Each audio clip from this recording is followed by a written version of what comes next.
Danielle Peterson, and today for CPD On Demand we are talking to Sean Reitz. He is the CEO of UDH Group, and we'll be discussing drone technology and regulations and everything that goes along with it. So thank you so much for joining us today, Sean. That's a great pleasure. Can you start off by telling us a bit about UDH and what it is you guys do? Yeah, so UDH is a group of commercial drone companies. Our focus is everything from training right up to supply and then ultimately operations of commercial drones in the Southern African space. Okay, so drones are quite new still, and we're learning a lot about them. Can you tell us about the rise of drone technology and how we have gotten to the point where we are today? Yeah, so you're 100% right. I mean, commercial drone technology is really quite new. I mean, drone technology per se has been around for a while and originally part of a military sphere. But if you think about it in terms of commercial applications, it's probably really only getting started in the last 5 years. And I suppose because of that, it's kind of new to everybody, including us. Okay, so the applications are obviously quite broad. Can you tell us a bit about how drones can be used commercially? Yeah, and I suppose that's the big question, so what is a commercial drone and what does it look like and how big is it and, what are the rules around it? So I suppose in its simplest forms, a drone would be used to make a film, filmmaking, photography, etc. So, it can be a very small aircraft and it can be used in a relatively simple environment. And its most complex aspect would be, complex mining operations, security operations, and effectively beyond visual line of sight, which means that the drone would be flying further than you can see it, which could be, sort of 2 kilometers, could be 200 kilometers. So it's a very, very diverse discussion, and there are lots of different types of drones as well. So it's certainly not homogeneous, and it's not as simple as people might like to think. And if we go a bit deeper into kind of mining and construction, can you tell us about how drones are being used there and what the possibilities are? So in mining and construction, drones are actually being utilized on a daily basis around the world. So you could almost consider that to be an early adopter in terms of industrial application. In a South African context, Anglo-American Corporation is in fact the first and only corporate a drone company. So they have a drone operating license that they applied for and received, and so it's an indication of who was the first. Well, it was a mining company because it makes a lot of sense in mining, and a lot of the benefits that mines see in using drone technology are transferable into the construction space as well. So if we think about both of them as being production, sort of large-scale production environments, earth moving, sort of surveying, security, etc. They share a lot of similarities in terms of the application. I think the challenge with using drones commercially is that it can get a little bit confusing in terms of, is it replacing people? Is it a tool? What is it? Is it an IoT or Internet of Things type device? And different people see it differently. And I suppose that's what creates the complexity and sometimes the politics in the drone industry. Maybe you could tell us a bit more specifically how they can be used. So you've obviously got things like land surveying, and I believe the Karting Department of Infrastructure has started using a drone to monitor the progress of construction on sites. Absolutely, and you raised some interesting topics there, which I'll get into. I think surveys has been the most logical starting point for drones in mining and construction. So, if you look at a drone will fly, it will collect aerial data, which in terms of surveying is generally something called photogrammetry. So the drone will take thousands of pictures literally, and then using software it gets stitched together and creates an orthomosaic, and out of that becomes, you end up generating survey type data. Yes. I mean, the big question or debate is, how accurate is it, and is it quite as simple to do as what it looks like when you see it on an internet advert? And the reality is that it's a lot more complex. I mean, our personal view is that it's a professional job. Ultimately, the numbers need to be accurate, and so you need professional people involved. And so what we're seeing over time is that drone aerial companies will acquire the data. In other words, they'll fly the drone, but ultimately professional surveyors and professional data processors will actually sort of process that and make sure that the results are credible, because that's important. To give bad data will give drone technology a bad reputation. So I think it's professionals that are driving it. In the mining space, we're seeing surveys as being probably the biggest early adopter, followed by inspection, and something that's happening more recently, and purely because the licensing issues are quite complex, is that security operations are starting to be flown. So that would be at night, and because it's at night, it's more complex, and because the distances are longer, the licensing is more complex as well. So if you look at a mine or a construction site in the near future, it's highly probable to find drones conducting surveys, inspecting, helping with planning, progress reporting, dispute resolution, because now you've actually got documentation and data to say, was this thing done on time, were you there, etc., was the material delivered. So I think drone technology provides effective evidence of what was going on the site. So you can measure things, and you've got a record of it. You mentioned Karting Department of Infrastructure, and I think that this is one of the big question marks, and probably one of the more contentious areas, is that from a practical point of view, does it make sense for Karting to use drone technology on their sites? Absolutely. And would it make a difference? There's no doubt. I mean, they probably could save tens, if not hundreds of millions of rands on projects. The issue, of course, is they still require a license, and they don't have one. So I also saw the press release that said Karting is going to be operating drones. And it's not just Karting. I mean, municipalities around the country, provincial governments around the country are calling tenders at the moment to use drone technology. And the common theme is that, firstly, they think that they are excluded from regulation, which they aren't. And secondly, some of them don't even understand that there is a regulation, and I think that's the big issue. The point is that drones are governed by the Civil Aviation Authority, but in actual fact they are acquiring aerial data that gets processed in software. So you almost got to look at it as two different components. One is a flying component, the other one is a professional software, sort of result-driven type of business, and that two have to come together, and that's where the challenge comes. So I mean, you've spoken a lot about licensing. What is the process of actually getting that license that you need to operate in terms of the regulations? So, I mean, one of our business is a licensed a company that is able to offer sort of professional drone services, and it's tough. I mean, in our case, it's taken us over 2 years to get the license. In actual cost, it's been more than R1 million. Using consultants, hiring people, time, actual physical cost. And so licensing is a big challenge in South Africa. When I looked at the CA website this morning, there were only 32 licensed operators in South Africa. And when we received our license in April, I think we were the number 24. So CAA is adding additional licensed operators, but it's slow and it's expensive. And when I last heard, there were about 350 applications in that are companies that have applied to become licensed drone operators that are in the queue, hoping at some point to come through. So when you think about municipalities, provinces, police services, military, etc., there's a lack of clarity in terms of how they'll operate with the license. But you asked the question around, sort of what is the license about? So in order to get a drone license, it would probably be worthwhile to think of it as being applying for an airline license. So if you want to create Comair or fly Safir, it's the same process. So you need to have quality, safety, security, sort of people responsible for aircraft, people responsible for the pilots that are going to be operating those aircraft. So it's an aviation business, and I think that's the first big challenge for industrial type users. They're more focused on quality of the data or accuracy, as opposed to thinking that they're actually starting an airline. So that's the first thing I think is important.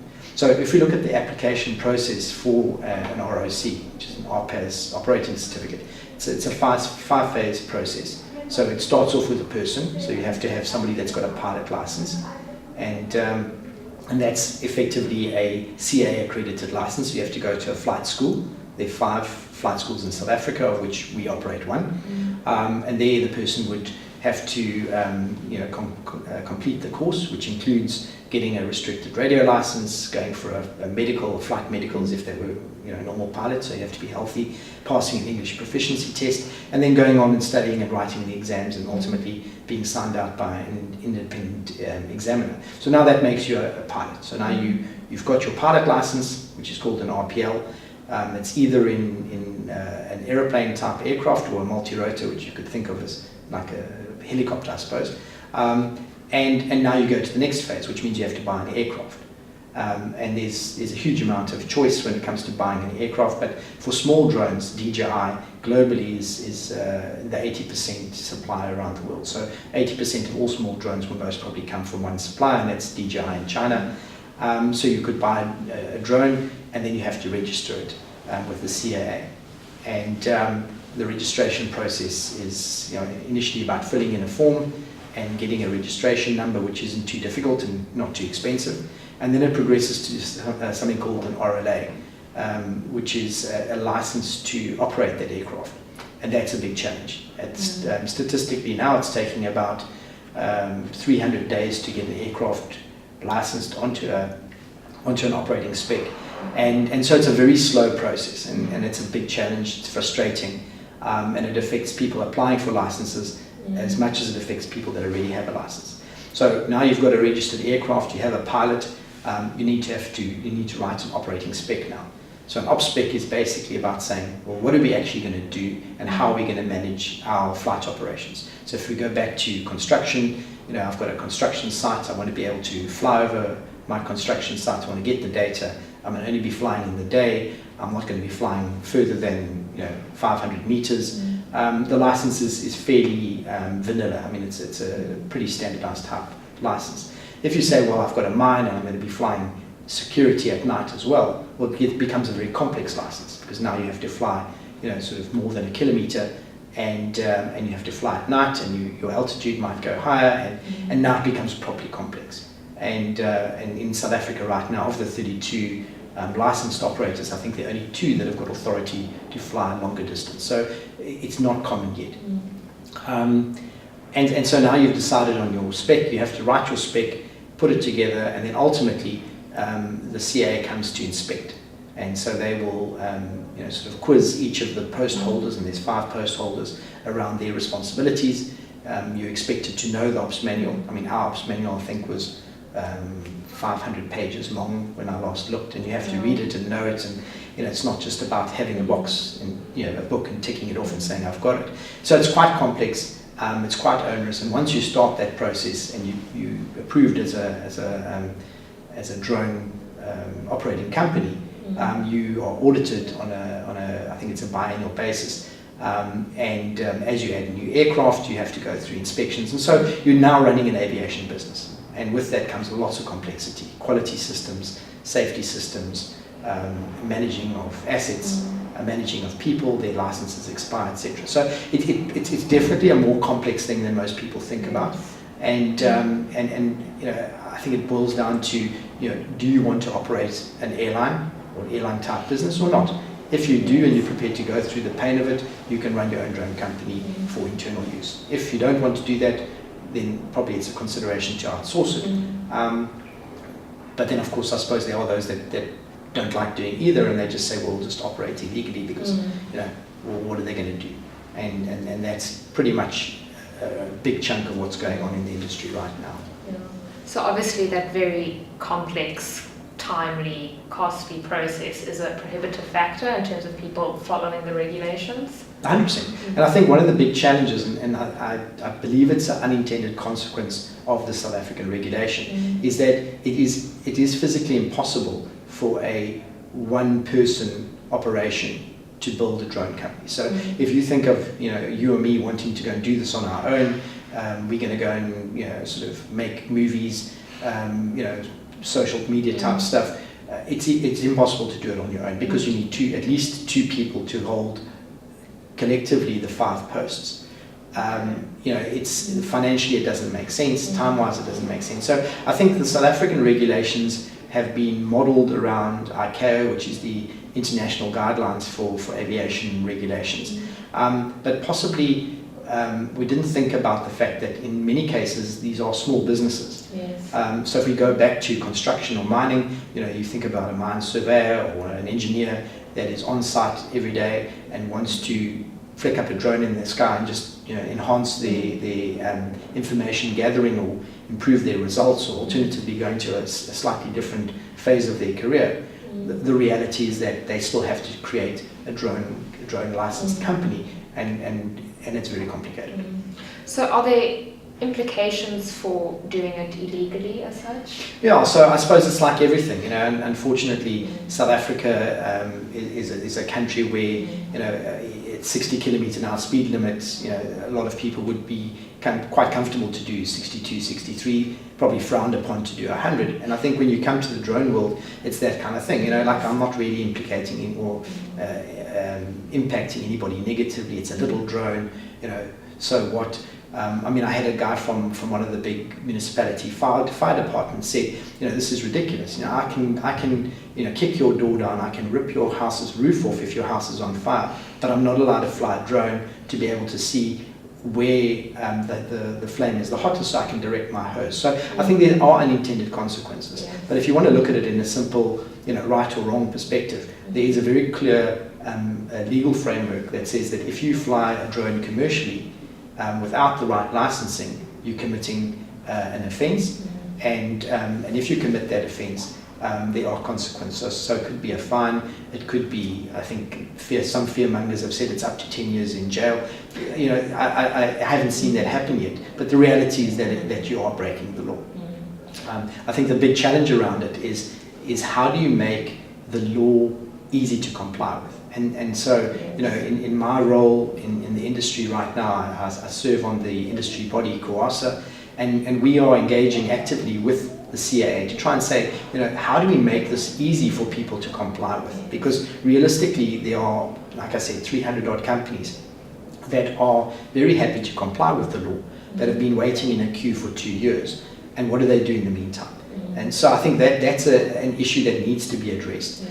If we look at countries like Australia and parts of Europe, it's fairly quick and easy to start a commercial drone company that operates in relatively low risk environments. So, in Australia you've got thousands of people that are involved in drones. In South Africa you've got 32 companies and less than 1,000 drone pilots that are able to do the work. And it's not because there's no work to be done, it's because the regulatory framework has created quite a drag on the industry. So it's a real challenge, and we're hopeful that it'll get changed over time.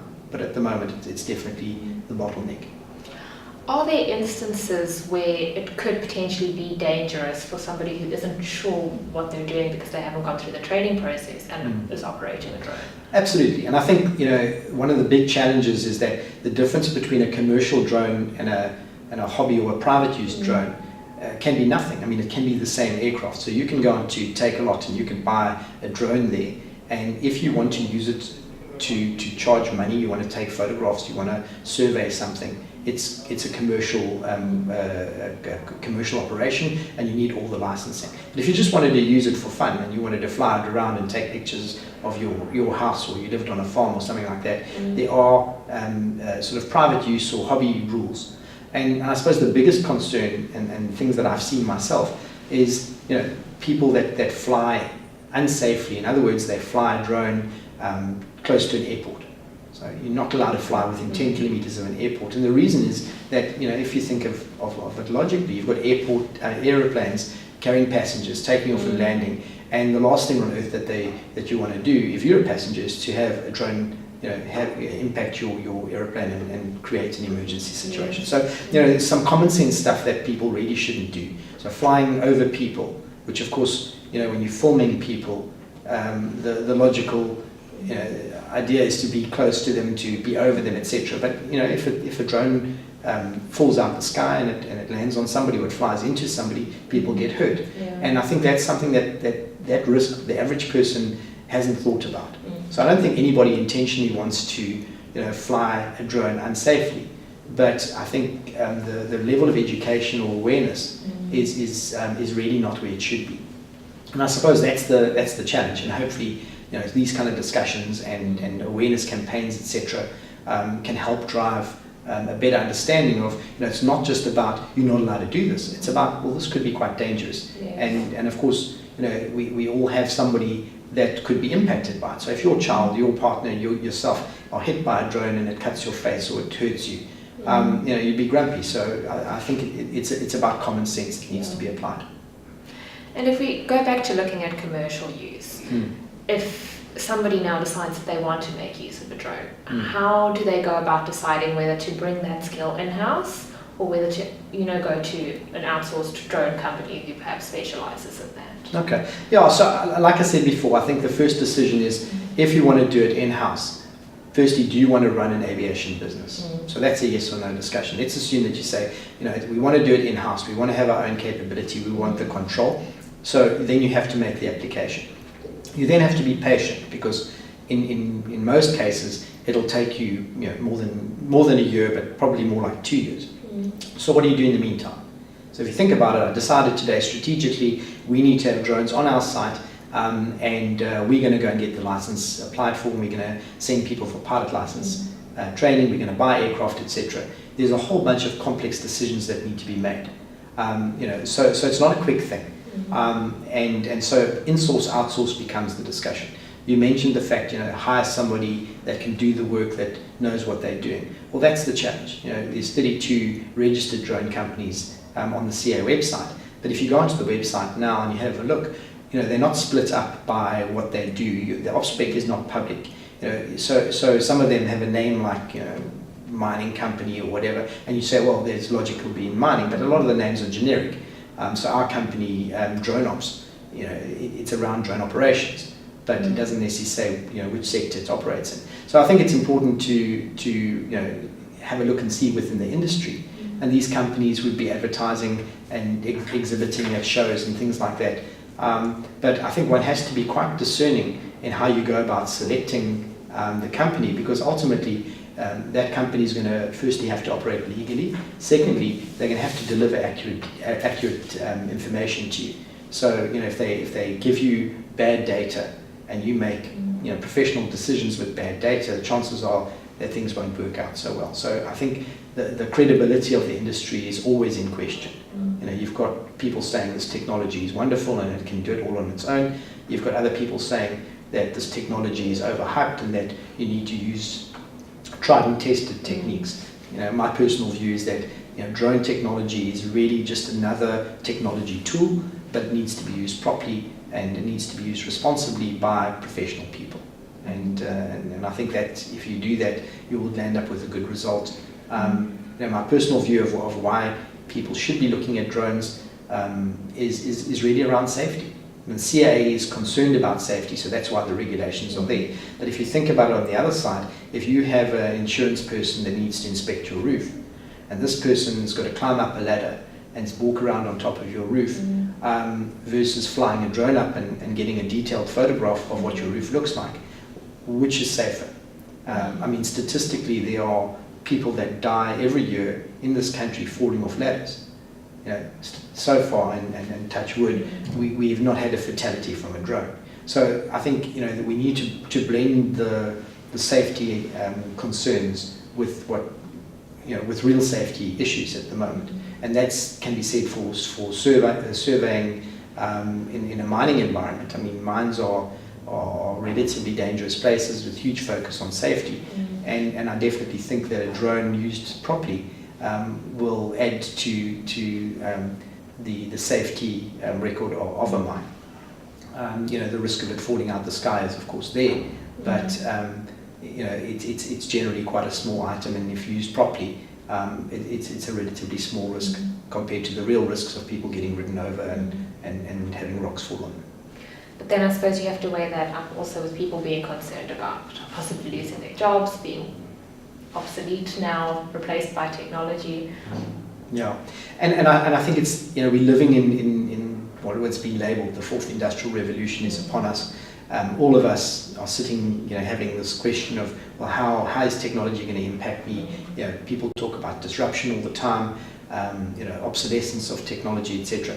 I actually think that drones are going to, are unlikely to delete people's jobs. I think people do different jobs. So if you go back to a mine surveyor, or you go back to a professional engineer, and you wind it back before technology was there, a lot of things were done manually. As technologies come on, those people's roles and responsibilities have changed a little bit.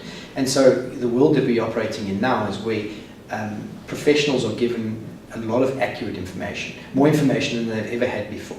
So I think a future is where the professionals will be having the opportunity to analyze big data sets and make decisions based on that, as opposed to have to conduct physical work of walking around on a site, carrying a piece of technology or chains or whatever they used to use to be able to gather that data. So if you think of project planning, project management, risk mitigation, etc., professionals will have more time to focus on that, based on the fact that they can acquire that data easier. I mean, one of the mining clients that I was speaking with recently was saying, from doing a monthly calculation, we potentially in the future could be doing a per shift calculation. So now you're working on productivity levels, per shift, as opposed to once a month. What can we do at the end of the month? We can't go and produce more. We can't go and change our plan.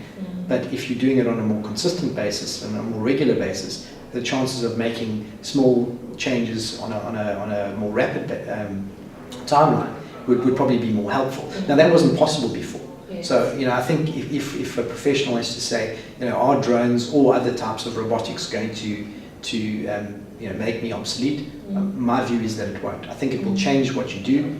I think it'll bring new people into the industry. I think it'll on a general basis, I think it'll create more opportunity, because the type of person that's going to be operating a drone is somebody that is at a relatively skilled level, and so the job opportunity there for a worthwhile job has been created, and a drone pilot working on an industrial site wasn't a job 5 years ago.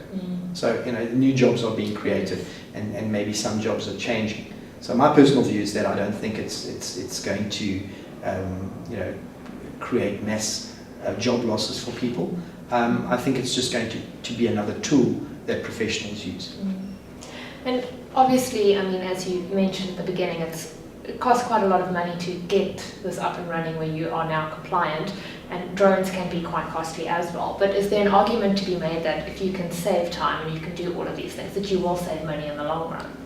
Absolutely. So I think when you look at do we save money, do we make money? What is the objective? So I've had some engineers and project planners say, our company will use drones, and we're not necessarily going to make money out of it, but it's going to allow us to price a job far quicker and far more accurately than what we were able to do before. So if you think of company A using drone technology, company B not having that information, how much padding would there be in a proposal to sort of overcome the things you didn't know about? Whereas with drones, you're able to do a survey, you can get that information very quickly, you can understand what the site looks like, and you can measure things. So I think the way one measures the return on the investment will depend on what type of business you're in. In terms of time, you'd save time. Now that professional either will have more time to have a cup of coffee and a long lunch, or will they be able to do other types of work that were important to be done but they just didn't have the time for it? I think that's the question. Yeah. So my personal view is that there's going to be more and more information available. If we think about project management or even senior management, how many site visits could be cut out based on the fact that you could be sitting in head office in Sandton, in London, wherever else your head office might be, being able to get very accurate and very visual data of a remote site without actually having to take the risk of traveling to that site, let alone just the time taken. You hear reports on an annual basis of executives visiting remote sites and flying in by chopper, helicopter accidents, etc.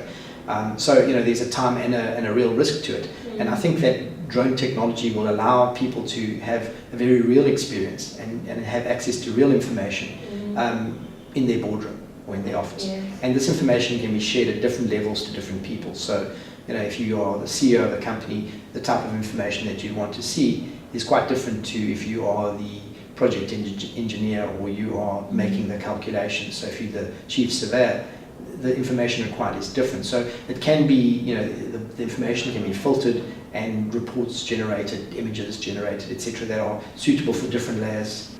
Talking to professional people, in some cases it's almost like magic. They're going through something and they see something that they never knew was possible, because suddenly you're able to get information or get a picture at an angle that was never ever possible before. And now suddenly you can get it. And now what can you do with it? And how many more of those examples would you want? So I think it's an evolving discussion. Software is playing a huge role, and even on the software side, one has to ask, sort of which is the right software to use. Some software is very expensive, some software is free, and I suppose all of us face the same challenge every day. If we're going to use, we need a new software version of something. How do we find out which is the right one? How do we know it's accurate? How do we know it's scalable, etc., etc.? So I think software becomes a really big decision, and there's lots of variety in that space as well. So I think drones shouldn't be considered to be just the things that fly. It's really about the ecosystem that they operate in, and that's how ROI will need to be considered and calculated, as opposed to purely a flight costs X amount of rands per hour, and so was it worthwhile, was it not? It's about the result that's going to count.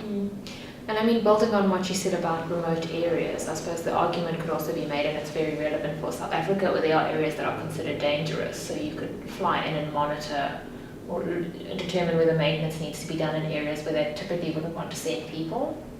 Oh, absolutely. And I think that's the part that is governed by licensing. So if you go back to the license, in a perfect world, let's assume that every drone that flew completely safely and was flown by people that were responsible, etc., and you could fly longer distances. So let's assume that you could fly 10 kilometers, 100 kilometers, 1,000 kilometers, whatever the range might be. Would it make sense to send a drone along the train line to inspect the train line and make sure that there was no issue with the line before the train went and derailed? So one would say, well, that's perfectly sensible. But realistically, it's a challenge to let a drone fly along a train line 100 kilometers, however long it might be, and send a report back. So I think there's an alignment that will need to come over time. And this is not just a South African problem. Around the whole world, regulators are facing the same challenge. We've got this exploding industry that is relatively cheap to get into. Sounds quite easy and almost magical, but ultimately is presenting significant risk to general aviation, to Joe Public on the ground. And so there's a blend that needs to come in. I think the big challenge for South Africa is to be able to, for the regulator and for the industry, to be able to work together in a collaborative way, as opposed to two sides digging in and landing up, trying to hold the status quo, which is really not sustainable. I mean, we commissioned Dr. Rudolf Buerter, I think it was last year, to conduct a market impact study in South Africa, because PwC came out with a report in 2016 quantifying the commercial drone opportunity worldwide, and they first pegged it at $127 billion, which there's those that dispute it, but they put a number on the table, and so let's use that as a reference point. And then they went and looked at the different sectors that drones would be operating, and mining, security, agriculture, construction, etc. were highlighted. We then came and said, okay, well, that's fine, but what does that actually mean for South Africa? And so we asked Dr. Rudolf Buerter to conduct the study and to see what would it mean for South Africa. And he came back and said that it should create 40,000 jobs. So 40,000 jobs is a proper number, if you think about it. I don't know many sectors that have the potential to generate 40,000 jobs in South Africa right now. And I mean, last week the Job Summit was on, and the reality is that this sector isn't getting the attention it needs, because the regulator hasn't necessarily seen the importance of it yet, or alternatively they see their safety mandate as overriding job creation. And I'm not saying that safety is not important, I just think we need to be practical in South Africa as well. So 40,000 jobs are potentially on the table, and if you're looking in terms of actual revenue in 2017 terms, we're talking about 2 billion rands worth of revenue. So it should be a meaningful sector, and it should drive real tangible return on investment for everybody, including the government. So you spoke about access to dangerous places. That could be anything from sewage works, chemical spills, being able to look at environmental impact, companies that are transgressing the law, pumping stuff into rivers. You'd be able to fly a drone, get a geolocation and the evidence in the same day, and effectively conduct enforcement on that. And that is happening in some cases, but once again, without the right regulation, because the government or the government department doesn't see itself as needing to be part of the regulation. So I think the CAA and Department of Transport in South Africa need to be very clear now with how are we going to enable this technology? Are we going to exempt the state from complying with the law and allow them to do this kind of thing, or are we going to force them to comply but just make complying possible? So in other words, expedite the process, reduce the cost, take the complexity out of it, and allow the thing to move, because the utility factor is huge. And the day-to-day improvement in general process is absolutely possible using drone technology. And not just drones, but like I said, it's a software ecosystem, linked to enforcement, linked to job creation, linked to all these things. And so obviously the possibilities are very broad, but when you're going through the licensing process, you've got to then obviously say, this is what I want to use the drone for. Are there limitations where they'll say, well, sorry, you just can't use a drone for that?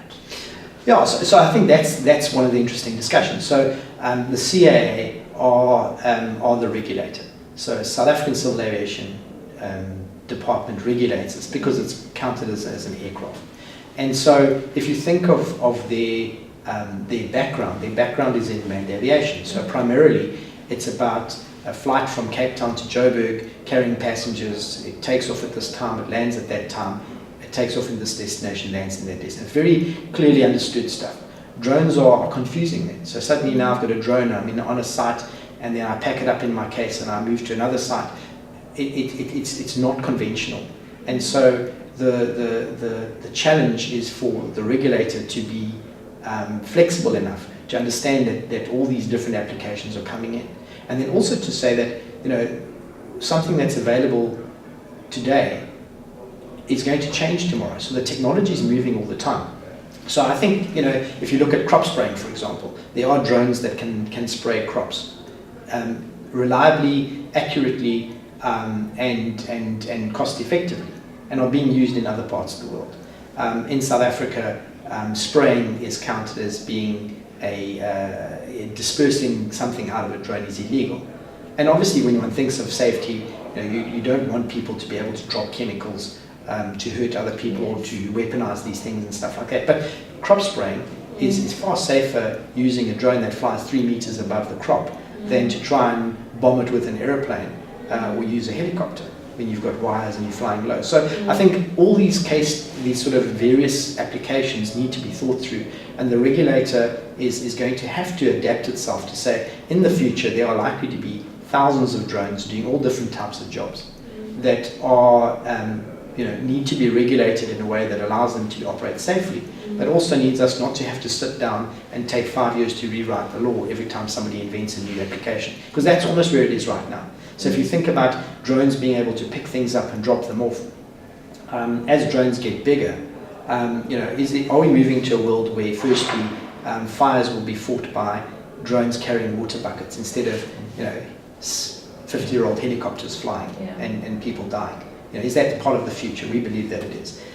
Is it possible that in the future that we'll be flying from sort of Cape Town to London in an aeroplane that doesn't have any cockpit crew on board? It's possible. I mean, it's technically it's possible, and in the future it's highly likely. But we're talking quite an extreme example relative to a 2-kilogram Phantom from Takealot. Yet it's regulated by the same type of regulation. So I think that's the big challenge.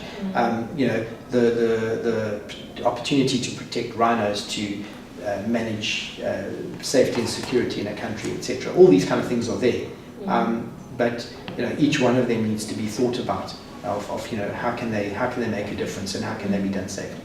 Well, Sean, as you've mentioned now, there are obviously a lot of drones that can do a variety of things like crop spraying. So tell us a bit about the various technologies available when it comes to drones and how you decide what to purchase. Yeah, I think it's a really tough question, far more complex than people imagine. When it comes to drones, if you think about it in simplest terms, you've got a multi-rotor drone, which is kind of a drone that everybody knows, the sort of DJI Phantom type vertical takeoff little drone. Then you go to fixed wing type of drones. So if you think of aeroplanes, it's a longer range type of aircraft. Can be very small, but theoretically, like I said earlier on, could be an A380 without people in the front.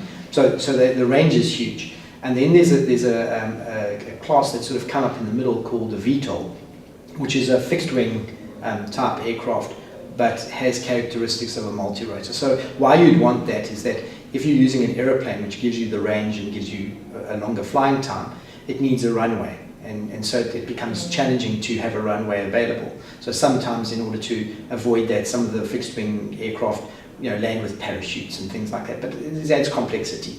Whereas a VTOL takes off and lands vertically like a helicopter, but transitions into being an aeroplane. So it's kind of like best of both, so to say. And I think if you look at commercial users, companies that are looking to buy drones, the one key consideration that they need to make, besides the choice of the drone for the application, is the fact that when they spend the money, they need to consider it not as capex, because drones don't last forever. If you think of a cell phone, you get your cell phone, and cell phone contracts were around 24 months. At the end of it, you basically throw it away and get another one.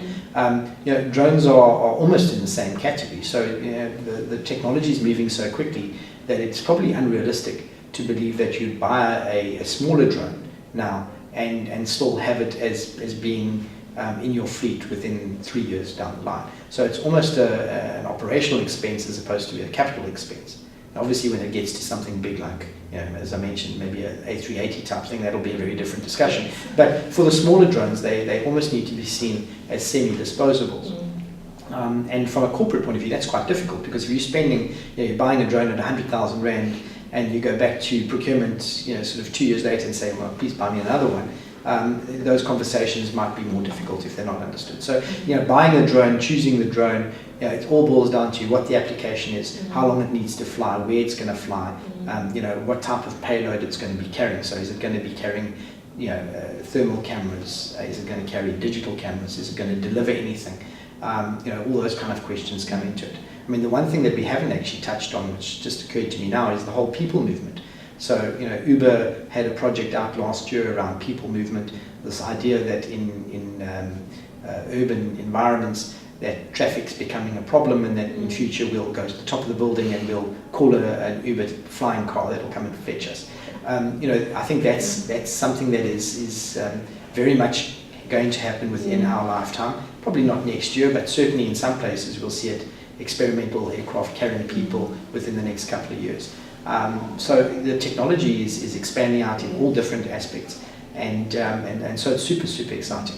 Is that technology likely to become cheaper as it expands? So I think if you look at any tech, I think it's Moore's law that talks about technology improving and becoming cheaper over time. I think this technology is impacted by the same stuff. So the big limitation in drones right now would be battery technology.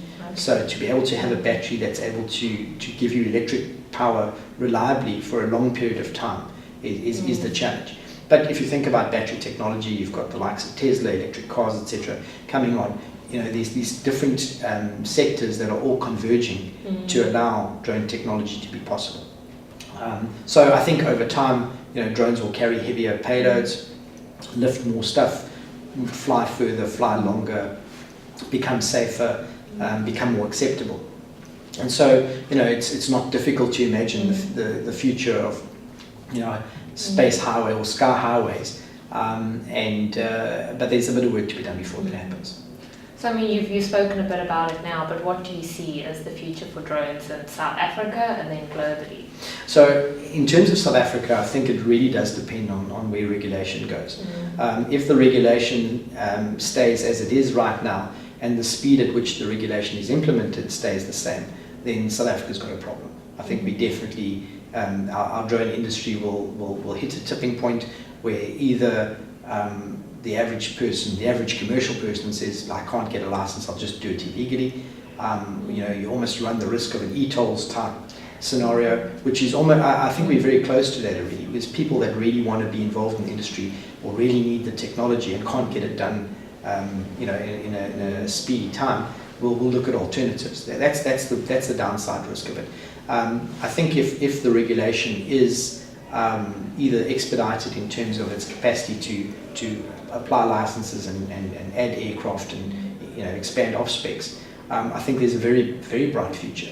I mean, as recently as week before last, the Drakenstein municipality in Paarl had a tender out for drone services. So there was a 30-month contract looking for drones to be provided on a service basis, so in other words to do the various things that they needed, including fire patrols, as well as the fact that they needed their own license, they wanted their own people trained. So that's the first municipality that I know of that's actually has a physical tender out, and it's likely to be in every municipality. Mm-hmm. So I think that the drone future is a big one. I think that there's going to be lots of challenges around professionalizing it, making sure that the data is credible, make sure that the people are suited, because I think that's another issue. The right type of person to fly the drone is as important as which drone to buy and how to get a legal business, because not everybody wants to stand in the sun all day. Not everybody can understand that you're now running an aviation business, so I can't have a big party last night and then come and start work today.